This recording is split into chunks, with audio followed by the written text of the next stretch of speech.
And so you guys, I'm sorry if we don't talk about every team and all that. Apologize now, because this could be like a 4-hour video tape. I guarantee you, because I got a lot to say and a lot of memories and a lot of good thoughts and feelings about all of you and your efforts and commitment to being at a Christian school, and your parents' commitment to send you here and give us the opportunity to build a football program. And then we get to year 4, and thank goodness we moved down a classification. And so this group here sets the tone for a lot of success with winning the first district championship at South again. And I'll never forget that as one of the highlights of my coaching career. You know, to stand there on that sideline after that game is over, and our entire bleacher section of parents, all of our kids, and we're singing the doxology together after winning that first district championship. That was really, really special. And that starts the run for many years.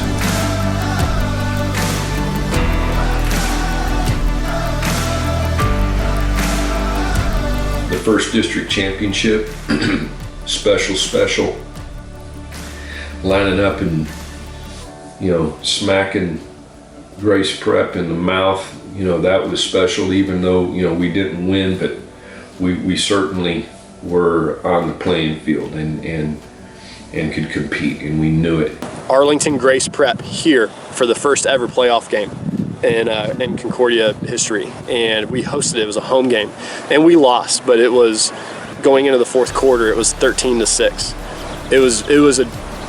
It was a hard-fought game. People knew who we were from a statewide standpoint at that point. Playing Grace Prep, and okay, there's another level here that we don't see in our district, and so go ahead and schedule in that district from there on out, and playing at that level of competition was good. And then just going forward from there, just sustaining the success.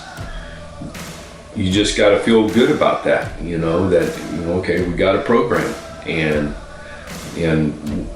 it's not just, playing the game and winning, teaching what we teach and our philosophies and attitudes. And, if I said, what's the definition of work?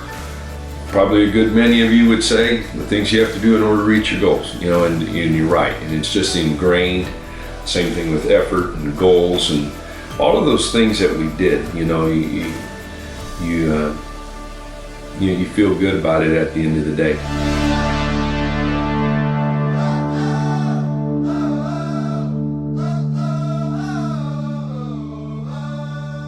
It's such an iconic picture, and it's the post game where we're talking as a team on the field at Fort Worth Christian. But what an iconic moment, and what had happened in that game, and for us to come out with a win and on the road and against that northern district that we intentionally put on the schedule, 27-7, I guess, at halftime. And I got chills because I can remember saying, play every play like it's your last. You don't know when it's going to be your last play. But guys, if we do that, we're going to find a way to win this game. We didn't come up here for this to happen. We can beat these guys. And then we come out second half, and Jake breaks his ankle on the kickoff. And we came out the second half, and we kicked it off, and so they kicked it off to us. And I didn't catch it, so I ran to be a lead blocker, and the kid dove and slid into me, and snap, crackle, and pop, there it went. And I can still feel my fingernails in that turf. The turmoil that, not just an injury, but when you have a traumatic injury, it's a tough thing to overcome, any injury. But I remember being in the emergency room and getting updates, and coming to find out that we came back and won. That was so freaking incredible. Oh my gosh, these guys did it. To come back and to play the way that we did that ball game, and to win that ball game in the fashion that we did, was really, really something special. And then, I'm sure that's what we talked about on the field there was, the character building that occurred real time. and everybody knew it. We carried that Fort Worth Christian moment with us throughout the season. And it was really a special thing. So when you see that picture, that means a lot, that picture. I don't know if you can have too many culture-defining moments, but that 7 days, I think a lot of it was established. And then that was the first year that we won a playoff game, you know? That was a pretty emotional 7 days because Fort Worth Christian happened, and that was the first time that we beat a team from the North. And we beat them at their field on their homecoming by 1. And, you know, one of our absolute main player, team leaders, multiple starter, you know, with how we did things at the time. One guy goes down, you lose 3 starters. But that happens, and obviously that was super emotional. And then to win, and then 7 days later was the 4 overtime game, Northland. And that was our first ever actual district game against Northland. You know, the 4 overtime game, you know, in the legacy or the annals of TAPS football, I don't know where it stands, but for us, it was pretty good, you know, and, well, what a game. Even though we didn't win, you know, it was a tremendous effort, and I think, you know, what is effort? The joyful giving of yourself for a worthy cause, that which separates you from others. Sure. And I think there's no question that was on display that night. You know, everyone played both ways. And we had that 4 overtime game, we had 5 or 6 guys that played over 100 plays in that game. I mean, it was unbelievable. We were at Ryan Fearbach's house and just hanging out like we always did. And a couple of their main guys came over there, and they wanted to talk some smack and pick a fight. And we just walked right out. We didn't say a word, and we just got in our trucks and headed home for the night. The night of that game, we talked about, they want to see a reaction, well, let's show them one. And that was a heck of a game, man. And they had been there at the top. We hadn't beaten them yet, getting that close. We go into a 4 overtime game. We end up losing. But I remember after the game, their entire team, in a respectful way, stood up and clapped for us from an honor and respect standpoint. And the very next year, we beat them at Northland, you know, the year after that 4 overtime game.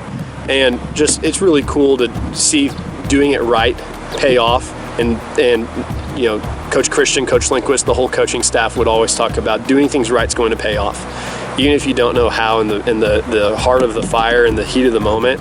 But that outwardly respect, not that we're working for that, but just doing the right things and seeing that be admonished is extremely gratifying. And you come out and play that way because you know what, your kids believe and your kids trust, and they just go out and play and they get after it. And we did that game, and it was a lot of fun. A lot of fun.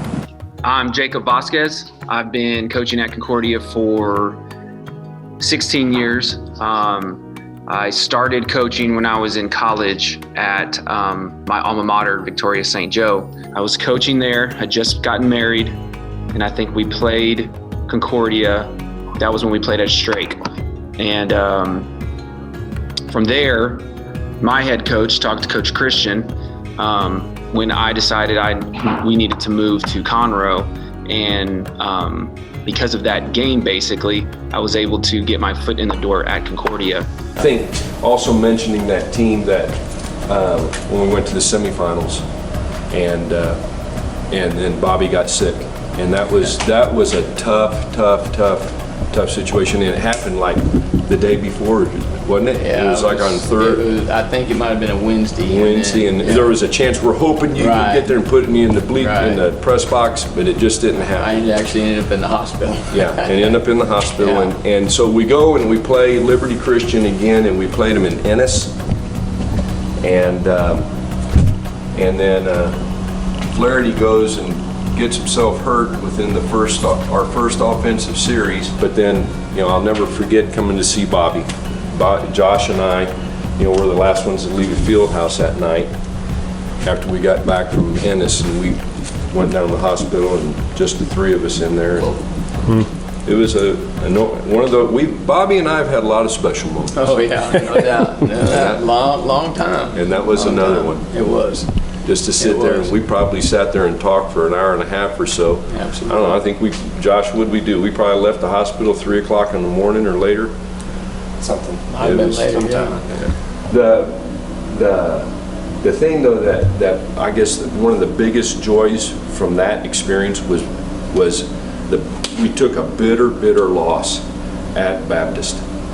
We knew that we could get back to that situation, and then we left no doubt at Tully Stadium in Katy that night. Absolutely. We left no doubt. Yeah, that was when we turned around and beat Baptist. After playing them the second time, I think that was almost a stamp to say, "Hey, we're a contender. We're legitimate. We've got the program turned around." And I think became obvious that the program had been turned around, and things were going well. The head coach out at Midland Christian, Coach McClendon, but it got back to me from him that he said when those coaches got together, that Northern District, when they got together and they talked about playoffs and stuff like that, none of them wanted to play us. They didn't want that draw. And I'd do it all over again. But to be free to give people Jesus and be able to do it while you're coaching football, what a wonderful thing. And I hope that we did that well at Concordia. You hope that you've grown these young men to be better daddies, husbands, businessmen, to have integrity, to be tough mentally, physically, and spiritually, and to pass the torch and carry the flame to make it happen for Bobby and I. And then just the relationship that he and I have over all these years. What a wonderful thing. And really humbled by all of that. Have nothing to say except thank you. I love you too, Raina. You're in the movie.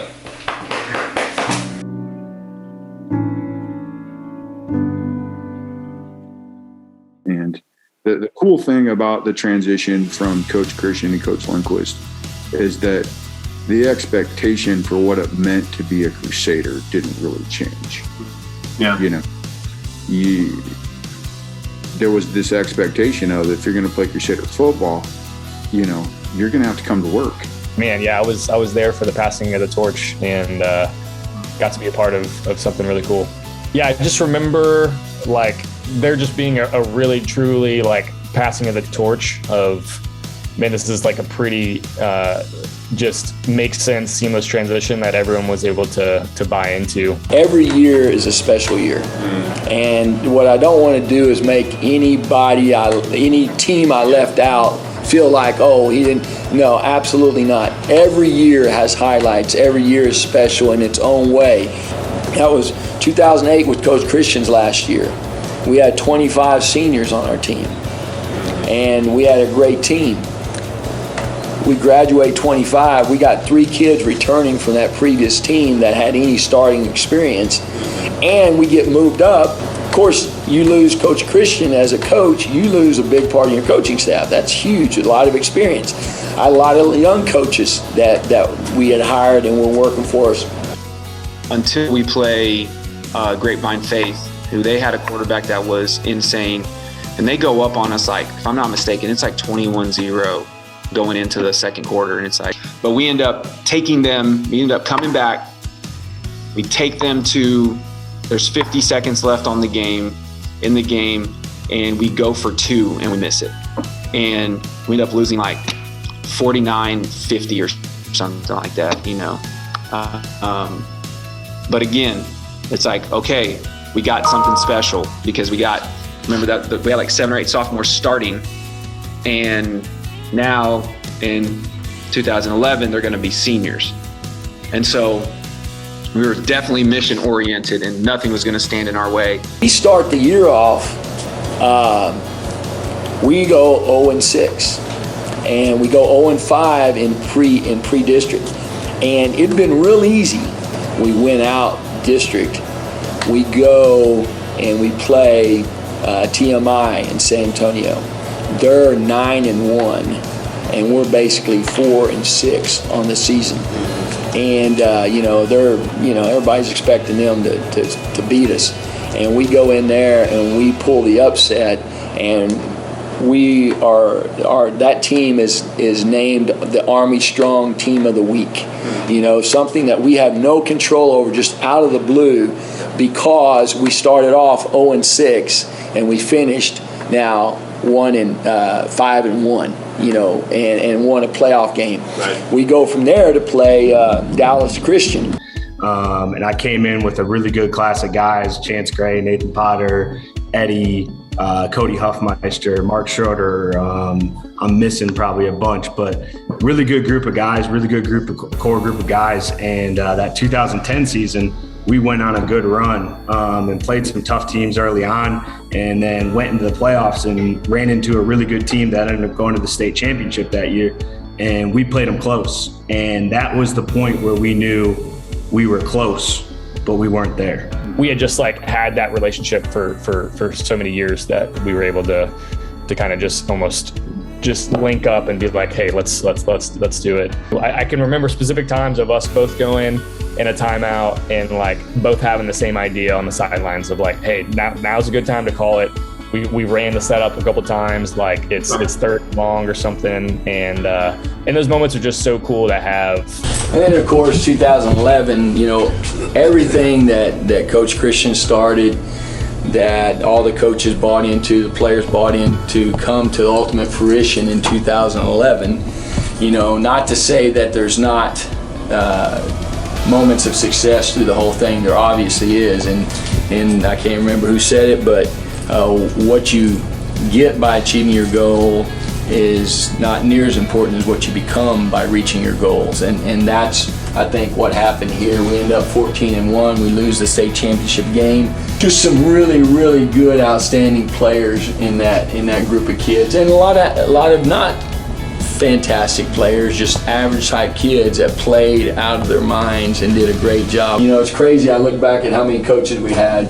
You know, we had 7 coaches on our staff back then, and what we did with those 7 coaches was pretty amazing. But, you know, those guys were a big part of it as well. You know, nothing would have happened without that. But it all started with what Coach Christian had come in, and I had the easier job, just following through with what he had set up, and that was the fruition of all that time and effort. And then leading into that 11 season, everything was just all force ahead. And we got to that 11 season, we went on the run that we did, and that's a credit to the coaching and the hard work that we were able to put in, because there was no reason that really we should have been in that game, in terms of we were not the most athletic team. We were not the biggest and fastest team. And that's kind of what that program was, is the coaches coached their butt off. They understand and instilled what hard work was, and everyone played above their talent. And that got us to that run on that state championship year, whatever it was, 14 games, I believe, in a row, and then lost in the state championship. But that was a special team because everyone just bought in. And that's a credit to the program 100%, because Rome wasn't built in one day. What felt like the peak, to come full circle, we go to play Dallas Christian it wasn't the semifinal round, it was the round before the semis, and we just get after them. Probably one of the best football games that I've ever been a part of. It was in Georgetown, yeah. You know, what's crazy about the state game, you know, we run through San Antonio Christian in the semis, but we go play Midland Christian in the state championship game. You know, it was the kids that we had from 09 to 2011, you know, that was just a culmination of everything that started in 03. You go out there and you get after it. That spirit was instilled in those kids from day one. And, you know, with the off-season programs that we had, you know, just everything that we did was to get to that moment. And we got beat by a better team that day. That team was good. They ended up winning 3 state championships in a row.